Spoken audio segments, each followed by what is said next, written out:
Game 1 was a thriller, but the rematch might have long-term implications for both the Chargers and the Broncos as Denver visits SoFi Stadium for the first time. Welcome in to Broncos Weekend, everybody. I'm Matt Boyer alongside Alexis Perry and the Hall of Famer Steve Atwater. Guys, the beginning of the week started off a little rough coming off that Buffalo game. Yeah. But then the Broncos get some good news. Bradley Chubb, Justin Simmons, named deservingly to the Pro Bowl this season. Now the focus, though, shifts to the Chargers. Coming off a 10 days rest, they looked good in that overtime win against the Raiders. These two teams, the Broncos and the Chargers, coming at this matchup from very different angles. The quarterbacks in this matchup also coming at this thing from different angles as we take a look at this week's quarterback matchup, Drew Lock and Justin Herbert. Alexis, Lock had a tough outing. Lowest passing yards for him this season in a game in which he played 4 quarters. So what areas do you think he's going to be focusing on here, and what type of end to the season does he need to have in his evaluation? Well, I think after this game against the Bills, the one thing that was on display yet again is just his lack of consistency that we've seen week in and week out throughout this entire season. So, I don't really feel like I need to see a 150 QBR from him every single week, but we do need to see him be a consistent game manager, which he was not on Saturday. So I think number one thing that he needs to focus on this week, he needs to focus on taking care of the football. Now, he hasn't thrown a pick in the last 2 games, which is great news. However, he has fumbled the ball in both games against Carolina and Buffalo. So, and both of those times resulted in points for the other team. So that is not good. And his number 2 priority this week, some I think would say is number 1, he needs to get the ball into the hands of Jerry Jeudy and KJ Hamler, because it is absolutely critical for those guys to head into this offseason feeling like they're building some consistency with Drew Lock. I think that's a really good start for Drew Lock at SoFi this Sunday. Steve, on the flip side with Herbert, if you look hard, if you squint and look real close, you can see a little bit of Josh Allen in Justin Herbert, some of the throws he was making against the Las Vegas the helmet Raiders. looks a little bit blue, like blue and red. Yeah, a little bit. Yeah, the colors, they they kind of blend together when you squint hard. So how much better is Herbert than he was in Week 8 when the Broncos and Chargers faced off last? And then, how can he hurt the Broncos? How can the Broncos slow Herbert down?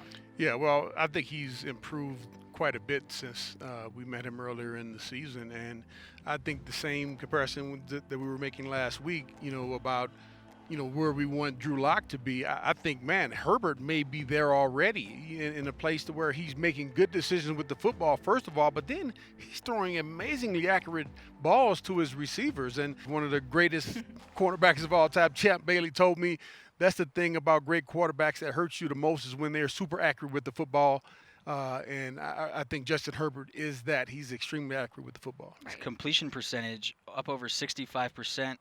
The touchdowns, 27 this season. Got for 5 300-plus yard games passing. The stats are off the charts. Speaking of touchdowns, though, last week, both tight ends in this game found the end zone as we take a look at the tight end matchup, Noah Fant versus Hunter Henry. Alexis, first to Fant, though, because he's on pace to beat his rookie numbers. What do you like about his resume?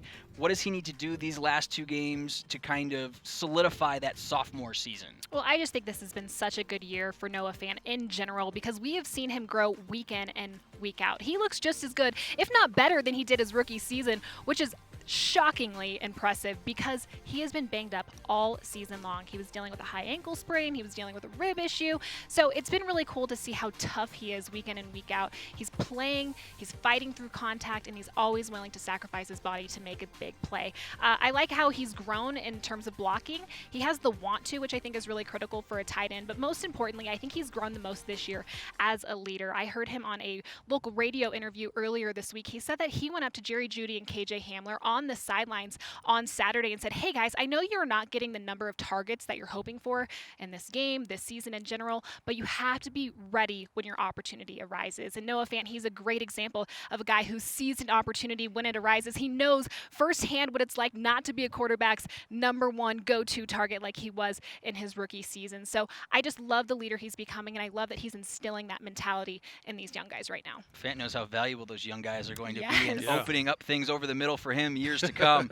For Hunter Henry, though, Steve, let's take a look at him, because last week he became the security blanket for Justin Herbert with Keenan Allen and Mike Williams banged up. So how can Henry hurt you? And then how hard is it when you've got a tight end like that but then a quarterback who likes to spread the ball around because, I mean, you look down the stat sheet, there's 7 or 8, 9 guys catching passes from Justin Herbert on a week in and week out basis. Yeah, Hunter Henry can hurt you in many ways. Fortunately for us, tight ends haven't been a huge problem. Darren Waller, the exception there. Yeah. But we've done a really good job with tight ends, and I expect us to come out and do the same thing. And, yeah, it makes it more difficult when you have weapons and the quarterback is able to take advantage of those weapons, and that's what Justin Herbert has been doing. He's got his progressions down to where he knows, hey, if this guy's not open, I'm going here. If he's not open, I'm going there. And I may have a fourth guy over there that I can throw the ball to.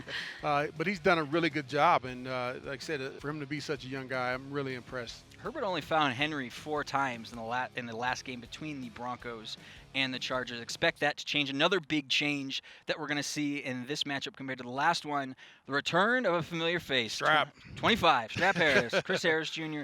is going to play against the Broncos for the first time in his career. So, Steve, this is a guy we're going to pay tribute to a little bit here. Okay, oh, yeah. We're going to show you the stats from the Chargers and the Broncos. Obviously, a little lopsided. Oh yeah, he's been there, played here a long time. But Steve, when you think about Chris Harris Jr., he's going to probably be up there with you on the facade in the Ring of Fame one day when his playing career is over. So, what do you like about Chris's game? And then let's take a look at L.A. How does he fit in that L.A. defense? Yeah, well, I always loved Chris as a player and as a person. He's a guy who loves football. He's a student of the game, always watching film, knowing exactly what that offense is doing, and one of the best slot corners that's played the game. And he's still playing at an extremely high level. I expect to see him on KJ Hamler in there in the slot, and hopefully KJ Hamler can put the afterburners on. We just got to make sure that we're smart with the football, and I think he's fit in really well there with that defense, and I think they've embraced him.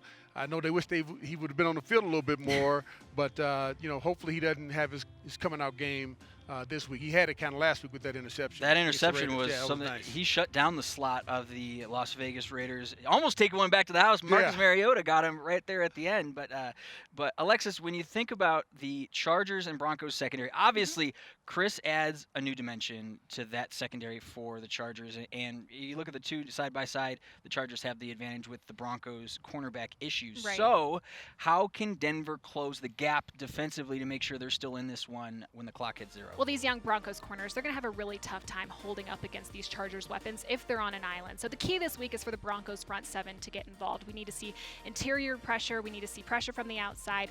This is a situation just like last week. You said it on Broncos pregame live that, the Broncos are going to have a really tough time beating Josh Allen and the Bills if they can't get pressure on him. It's the exact same thing with Justin Herbert. They need to make this Chargers offense one-dimensional.